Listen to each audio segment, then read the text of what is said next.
We can give you a food parcel that is just a sticking plaster. We offer the free advice always. People who use Foodbank are just irresponsible. There needs to be a review on that. Well, it was crazy to me. We don't want to just be reactive. We're able to work together. How do you get that? It can sound patronising. Okay, to be brutally honest, there's not enough income. It's crucial that we are empowering people, preventing the issue. You know, they're at rock bottom. Yeah. That takes its toll on people. So it's like witnessing a car crash.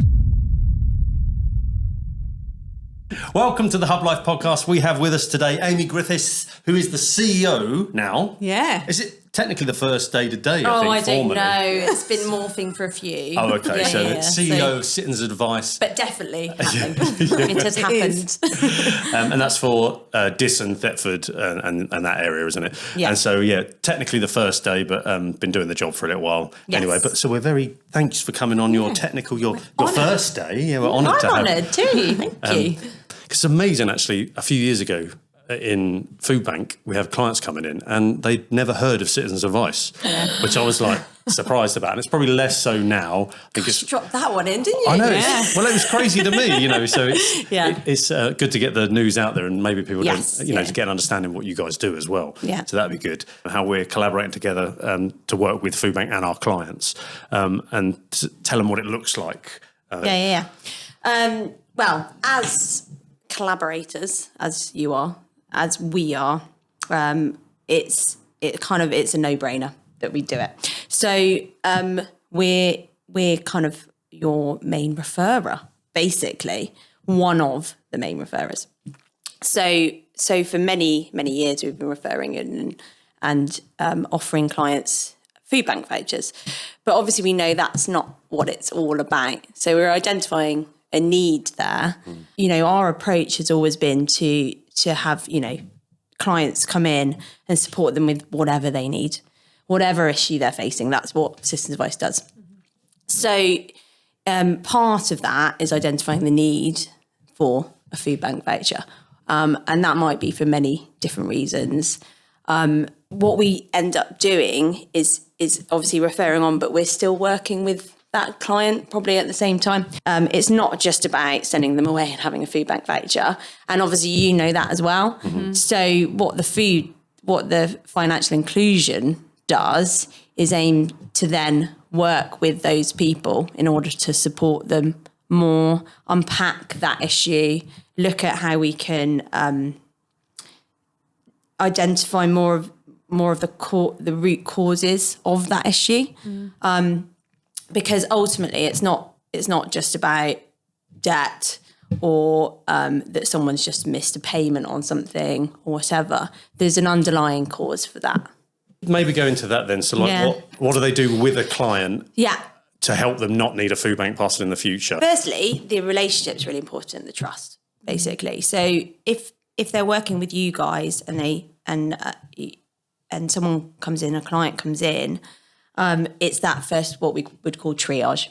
So it's sitting down with that person and having that conversation and having an overview of what their situation is.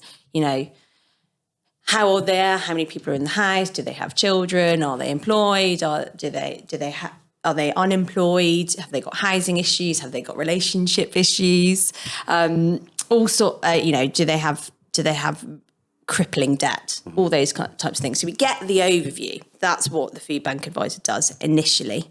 And then it's the follow-up. Mm-hmm. So what structure, what plan can we then put in place in order to break that issue down and look at how we can resolve that over time? Mm. So then it's what we call casework, really, to continuing that response and resolving that issue, but also empowering that client to also act for themselves as well, so that therefore they're not hopefully trying to break that cycle of just coming in and asking for that Foodbank voucher by them owning their issues a bit more and understanding what they can do. However, once you've done that kind of, so the benefit check we would do to identify if there's any unclaimed income that they're entitled to. Mm-hmm.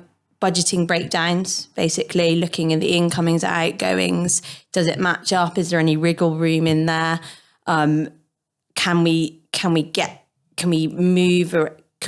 that client to understand their budget more, basically, so that they're understanding what's available to them and how it's being spent and the issues around that. Basically. You said they're about getting clients to take responsibility for their situation as well. What sort of percentage is probably the wrong way of asking it, but what sort of percentage, or do a lot of people engage with the program, not just within Foodbank, but generally speaking, when you're trying to help them and taking that responsibility? Because I suppose there's probably a school of thought out there that people who use Foodbank are just irresponsible and don't do anything and should just pull themselves up by their bootstraps. But I'd imagine, don't want to put words in your mouth, but most clients you deal with are doing everything they can do within their skill set and knowledge, and then with a little bit of support, do actually engage with the service as best as possible. And it's only a few that perhaps don't do that, or is it a mixed bag? Does it depend on the area? Or I think, you've identified that kind of idea of what people think generally. Some people think about anyone claiming benefits. Yeah. I mean, it's really tricky to unpack that for our clients, but I would say that I don't actually have the percentages, but it depends on kind of how close, what type of crisis they're in. Mm-hmm. Is it ongoing? Is it kind of a shock crisis, or is it something that's been going on for years and years and years? And so the only kind of the idea of building that trust with clients is how we're going to get what we'd call the outcomes for those clients. So in terms of the turnaround, we get a good, putting this in place, this project is only positive. We get really good engagement. We're not yet at the point where we've had the huge outcomes of where people aren't coming back for Foodbank page. We are getting them, and we know it's possible. And we know proof of concept, it does work, but it's just we need to kind of have a bit more of a run in on the project, I would say. And I suppose the very nature of the clientele you're dealing with, often their cases are very complex and there's lots of things to them. It's not just financial, is it? Well, that's a massive part of what the problems are generally, but there's all the other things that are going on at the same time. And so even though our project is centered around financial inclusion and income maximization, that comes with a whole other load of baggage that needs to be helped and sorted through all at the same time. And so it's complex and will take time. And lots of effort and resource. But what I'd say is that idea that the problem is the financial it's more, that's the seen problem. Mm-hmm. That's the thing that you can actually put a figure on. That's the data. Yeah. That's, an amount. Whereas you're right, it's everything before that point. It's what has led up to that point. Yeah. And you can only get to understanding that through building a relationship and that trust with the client, because it might have been ongoing, or they might have been through a terrible situation, domestic abuse, something like that, coercive control, where it's been going on for years and they're only just accessing help or kind of being offered help that they didn't necessarily know they want or need, or are too afraid to kind of access as well. Yeah. So there is a complete mixed bag of reasons why people even access your service or our service. But what would we do sort of glean this data from some of all the vouchers that come in of reasons why people use our service. But in your experience, what are some of the common underlying issues that lead clients to seek Foodbank use through citizen advice, but just seeking citizen advice? What's the most common underlying issues that you're seeing either now or historically? What are the ones that are the most commonplace? Because you've probably got 50 different varieties, but there might be some that stick out more than others generally. Yeah. So, I mean, when you look at the data, it says debt, but that's what I'm saying. There's so much more to that, but it might be underlying health issues, which then leads you to the idea that, what income are those people on with long-term health issues? It's most likely going to be some form of benefit. So then you have to question, is the income enough? from the benefits available basically. We're all looking for a review on that, I would say, because if the income's not adding up, then people aren't going to have enough money coming in to be able to buy food. Yeah. So when you look at that people are going to start to make decisions on what bills they pay. Yeah. And let stuff go. Yeah. And then that is why the main reason is debt, because they're letting debt stack up. So you're thinking that the debt's a result of the lack of income through or universal credit particularly not being high enough so that they accrue debt, not that debt's the initial problem that you're then chasing. Like it's not the driver. The debt's the result of not having enough income. Yes. Is that generally the way around? Because I'm sure there'll be people who think it's the other way around, and people have accrued debt and then like just through not spending well, and then coming to a position where they're like, oh, well, now I need some help. Where it's actually the reality of it for most people, perhaps, especially in your service, they've accrued that debt through not having enough income through universal There's not credit enough income. There's not enough income. Yeah. There needs to be a review on that. So the other thing is you've got that, and then you've got huge inflation at the same time. So people who are in employment, their wages aren't keeping up with inflation.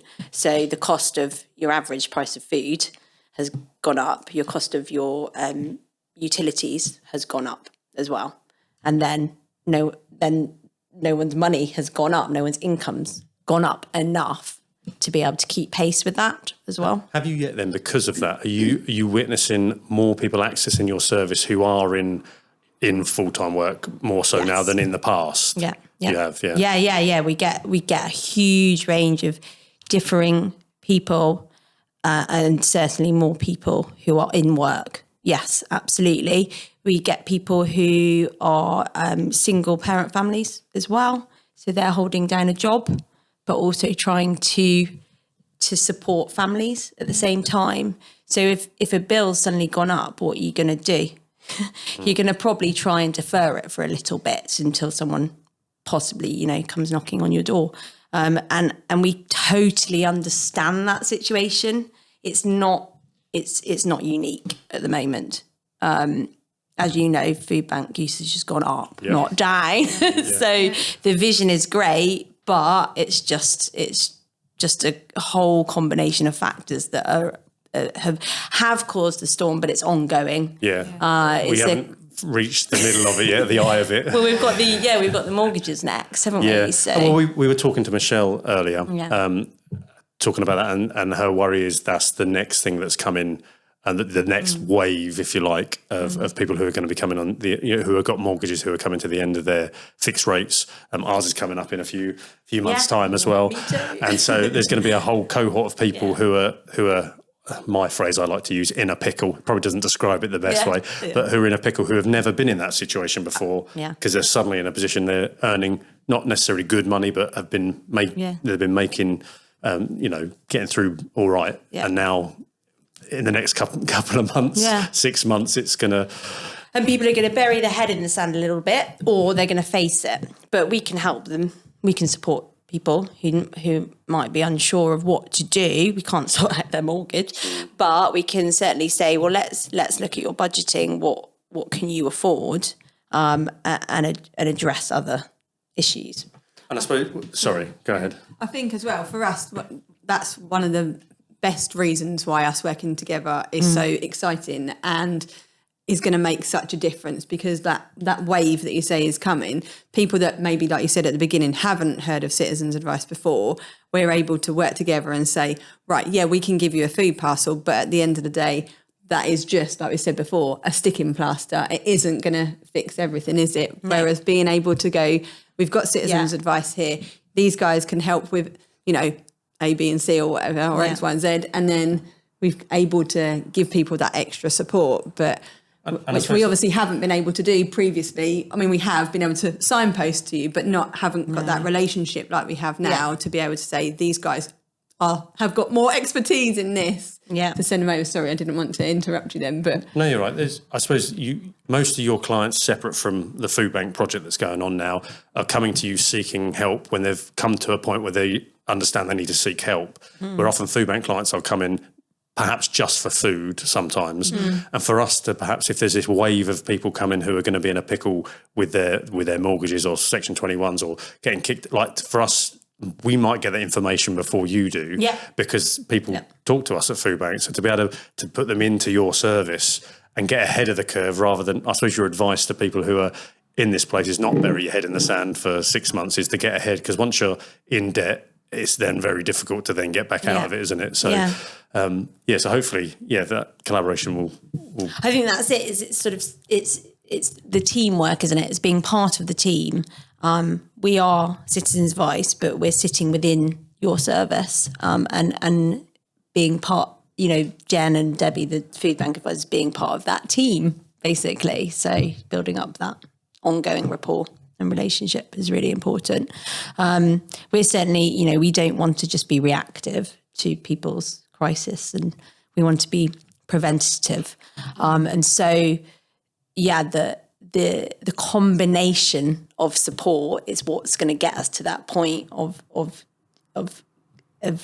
persuading people there's another option, there's ways, ways to deal with it other than just doing the same thing over, being stuck in a cycle, being, just carrying on without knowing how to break the cycle. So it's working for the community, isn't it? Yeah, like we said there about trying to be proactive, because I suppose that's what we're trying to do with all the different things we're trying to do over the next few years is be proactive to get ahead of the curve or upstream of the problem, so that people don't get to a stage where they need Foodbank or emergency food provision.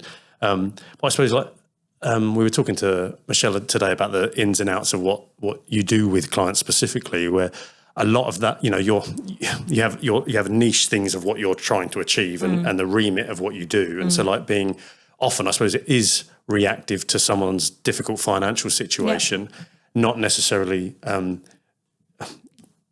honing skills of people to do budgeting courses and things like that, so they're better with their finances going forward. That's not fall within your remit as well, not in the financial inclusion project, but that's what I was going to say. But is it outside of that in general Citizens Advice, or is it something you don't do? Because it's something we're considering. Project in the making, I think. That's what to be brutally honest, if you're offering free food, how do people know how much it's going to cost? So great, brilliant, absolutely. Where would people be right now with that support? Where would they have been however many years, without that support? But it's crucial that we are empowering people, preventing the issue, building the resilience. That's exactly it. For me, I had to look at the financial inclusion project. I was like, hang on, why? That's a project. That's an absolute project that needs to happen. And we have the skills to provide it, or work with people and work with you, partnerships to do that. It's not happening at the moment, I would say. We're doing the budgeting, we're doing the triaging, we're gathering all the information, but we're kind of just saying, we're just putting it down on paper. We're making a record of it on a screen. And maybe highlighting where you can make a change now, but not necessarily 20 years in the future. No, exactly. So it's the next step. I mean, it should be happening now. So that's my thoughts on it. And we've talked to other people who think that sort of thing should be in the education system, because I think most people think parents should perhaps teach their kids that, but it's just never going to happen in every scenario. And so to be in the education system, but to be in the Foodbank or in CA and having them skills developed or courses, we were looking to try and partner with another agencies that could do that sort of thing with who are people on just at risk of homelessness as well. Yeah. But we know lots of people who are incredibly intelligent, even earn good money, but they can't budget. I've got friends who are just terrible with money. They're just very good at making money. Yeah, that's right. And so, like, if people who've got lots of money struggle with budgeting, then when you've got very little to do, some people are forced to become good at it. But it is a skill set, and it's something that I think we would like to be part of. And it's hard because, like, the wider conversation, it can sound patronising that, and like Trussell's position might be, what's the point in all that if they haven't got enough money to buy the food? And it's like, for me, it's like, it's both of them things at once. It's like trying to get income maximisation, whether that's through work, better pay and skills, or through the benefit system, maximising that so people that people are entitled to. Yeah, and have a solid, can have a solid existence on it. Yeah. But at the same time, they do need the skills to do that if they haven't got it. Yeah. And like, I know there'll be comments on YouTube channels like this about, that's patronising to say that people can't do this, and that's fine if the person can do it. It is patronising, isn't it? But if they can't, it's helpful. Yeah. But also, people aren't in the situation, kids or whatever, great. However you want to build it into your daily life, great. But until you do something, until you're in a situation, until you experience, until you have a job, until you have to do the weekly shop or to balance the bills that are, coming in and rising, how are you going to know how to do it? Yeah. I'm a doer. I have to experience something to know what worked, what didn't. Many people are like that. And they're not going to just see that something costs something and then that will work out. It's actually doing it, isn't it? Yeah. And if you've got the margin in your income, that's cool, because you can fail a few times to learn, absolutely, can't you? But when you have no margin, or you're in negative margin, then... Or something just suddenly tips you into it, which is what people have been experiencing over the last couple of years. They're just so much... There's no savings. People have hardly any savings. It's, they don't have the money to save for a rainy day anymore. So it's, they can't bolster that backstop anymore. There's nothing there. The cupboards are dry, aren't they? So that's it. Yeah. So you said about, maybe a project in the making, or maybe it's, as CEO now, you might have lots of thoughts and feelings about where you want to go with the vision of CA. And we do the same in our organisation, separate to Foodbank as well. Yeah. But so... Lastly, then, so what do you see going forward? What are you excited about, or any ideas that you would love to sort of step into that could have an impact, not just with Foodbank use, but helping people not be in poverty generally, or in debt, I suppose, but ultimately from our point of view, that people wouldn't need to use a Foodbank in the end. Have you got any other ideas or solutions or things that you'd like to do going forward, whether that's next year or 10 years in the future? Have you got anything else that you'd think you'd want to do? We've got a clear strategy, which is good. We need to survive, and the way that we do that is we offer generalist and specialist advice. So if you look at that and what we can provide, we offer the free advice always. There's never ever a fee, but it's about adapting to our communities. So we have to look at what our community is about, what Thetford is about. And it's a community full of potential. Absolutely. The combination of people in this environment and the businesses in this environment and the community is there. So what can we put in place? And I think for me, it's really important about stronger engagement, better communication with all organisations. We have to have, I'd say, continued conversations with yourselves, but with our council, with our businesses, with our communities, our stakeholders. What do they want? It's the consultation around that, and that's what I'd be like to support and lead with key partners to ensure that VCSEs aren't on the sidelines of that we're very much part of that, because as I said before, there's no point in remaking the wheel. The support is there amongst you guys, amongst our VCSE sector. So let's ensure that we're driving that change. Let's ensure that we have the round tables in this space and consult with our community. And this is a place where we can do it. And so if we can get more of that happening, then we can actually identify properly and have the buy-in of our community. That's, I'm a talker, I'm a communicator, I'm a people person. That's what I want to do, basically. Right. I mean, the vision, I'd love to have a vision like, no more food banks, because it's utopia, isn't it? It's like, obviously all the problems will be, if no one ever had to use a food bank ever again, you'd be like, this is lush. This is an amazing world, isn't it? So how do you get there? Yeah. And I think, it's a good place to start with collaboration, but there's also other elements to it around consulting with councils and businesses, because it's the infrastructure around that.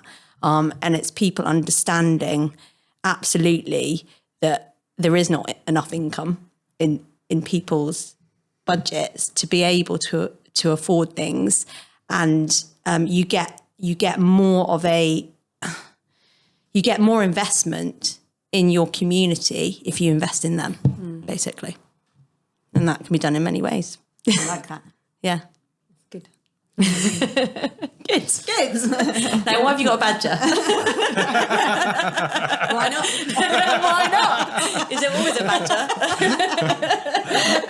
It's a running theme through the Hublife show. Week? You'll have to watch the Hublife show to find out. Yeah. So yes, you have to watch. If you haven't either at home, make sure you watch the Hublife show. Can't wait.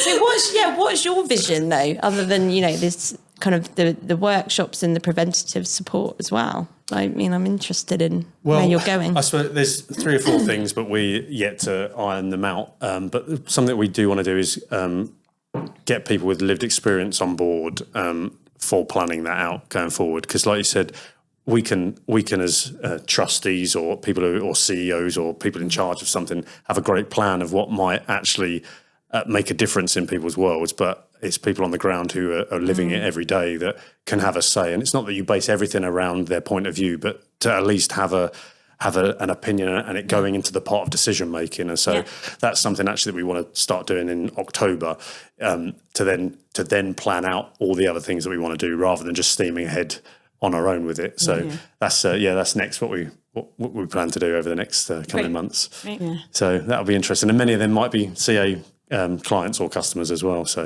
Yeah, because people's stories have got power, haven't they? They're powerful for people that maybe don't even think about Foodbank, but when they see someone's story who have been through Foodbank and CA, that then has an impact on them as well. And so we gathering that will make a huge difference. There's 3 streams to the to Trussell's vision. There's changing policy, changing communities, but one of them is changing minds about people's views of a Foodbank client particularly. So we want to bring them sort of stories to the forefront and be like, look, this is what's actually happening with this individual. And we like talking about data and the big numbers and things, but it does come down to individuals as well. So to be able to use this platform to share them stories as well in a way that could be impactful. That's what we want to try and do. Yeah. So so that's a new kind of journey that hasn't even started yet. Done yet. All the front end work is a lot behind the scenes stuff, and even for simple projects, even like what would you think with a financial inclusion project would be just like, we'll just have an agreement, do an SLA, let's go,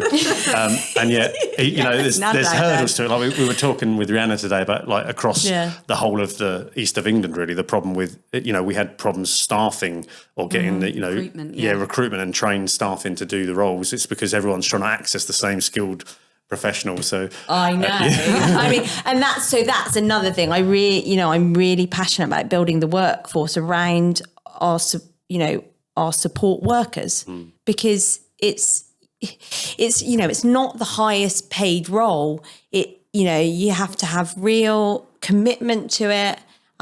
It's a hard day's work. There's a lot of debriefing that needs to happen and support for the people that you have dealing with very, very kind of, I don't know,